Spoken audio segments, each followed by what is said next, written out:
Hello everyone, this is Mr. Wolff, and we are continuing to read Blood on the River, Jamestown 1607 by Elisa Carbone.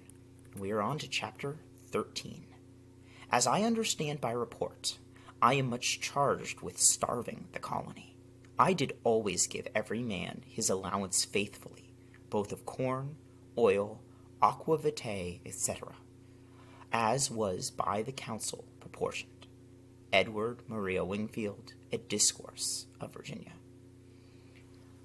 Master Wingfield is no longer our president. He is under arrest, locked up on the Discovery, and his private store of wine, dried beef, eggs, oatmeal, and other good food has been shared equally among all of us. He says he was keeping it to dole out to us if we ran out of provisions. But that didn't keep the council from voting him down. Now we have Captain Ratcliffe as our president. Captain Smith says we have gone from the frying pan to the fire. Reverend Hunt is looking much better. Many of us gave him some of our share of eggs and meat, and so he has been eating well for days. We have had rain, too, great drenching storms of it. We have caught it in buckets and barrels to drink, and the river is no longer so salty. The rainwater tastes so sweet, I would think it had honey in it. Reverend Hunt has color in his cheeks again, and he is able to lead Sunday services for the first time in many weeks. Captain Smith has taken all of the credit for discovering Master Wingfield's stash, and for that I am grateful. Henry has no idea it was I who told, and so he has had no compulsion to kill me. Richard is much better now, too. I am relieved. I decide to take the first step toward becoming his friend. Richard, do you want to see my sword? I ask one day, when he is up and looking stronger. I could show you some of what Captain Smith is teaching me. Richard looks at me warily, as if he thinks this could be a trick. I just thought you might be interested, I say quickly. I look down, avoiding his eyes. There's a silence between us. Then Richard says, "Are you ready to fight a duel yet?" I cringe. Is he challenging me to a duel? But when I look up, he is grinning. "Not yet," I tell him, "but Captain Smith says I'm learning well. Come on, I'll show you a few things." I let Richard try on my armor, and have him fasten the belt around his waist so he can feel the weight of the sword, too. He pulls the sword out of its sheath and holds it in both hands. I tell him about what Captain Smith is teaching me, the footwork and the sword work.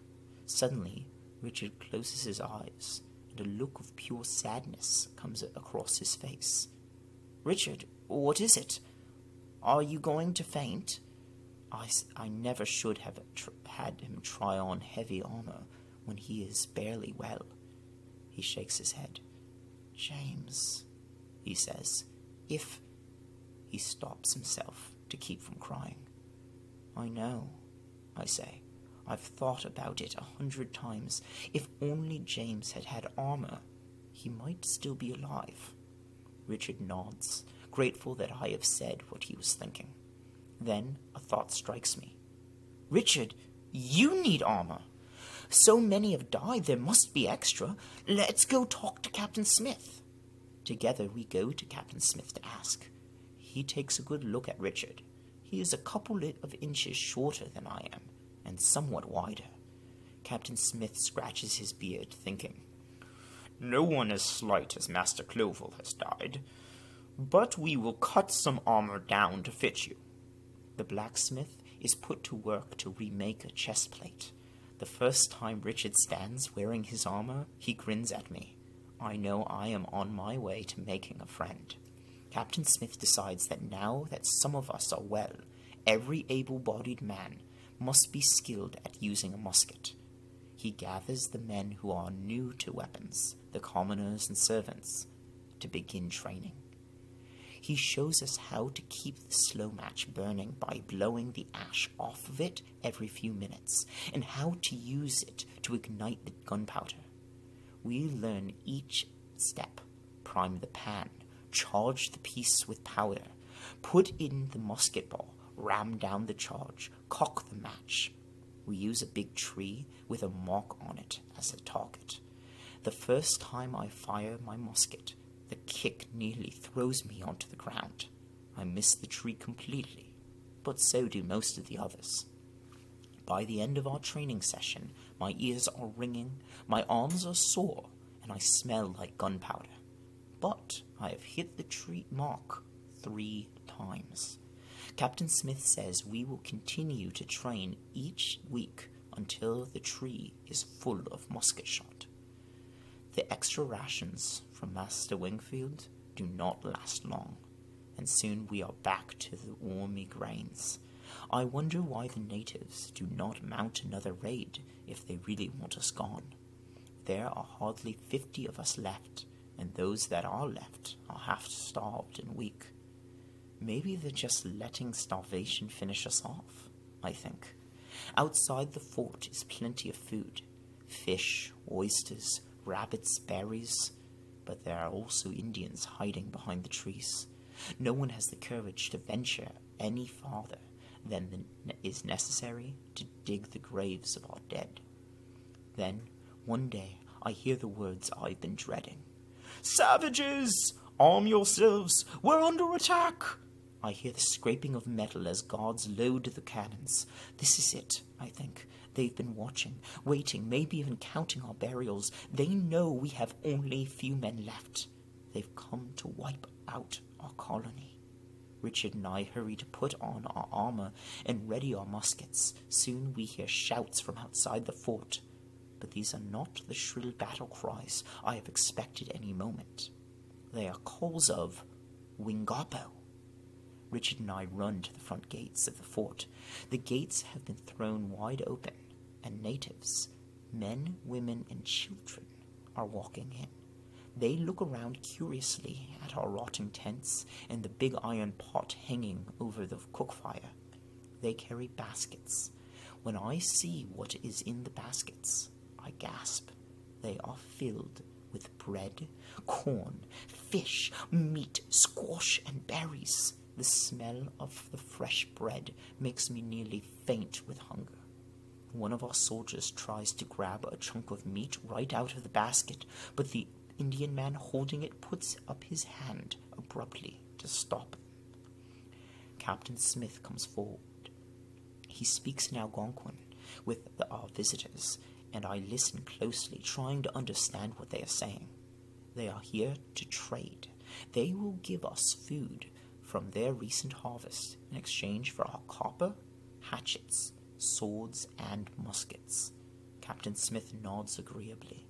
I wonder if he will actually give them swords and muskets. The Virginia Company has given us strict orders never to let the Indians get their hands on our weapons.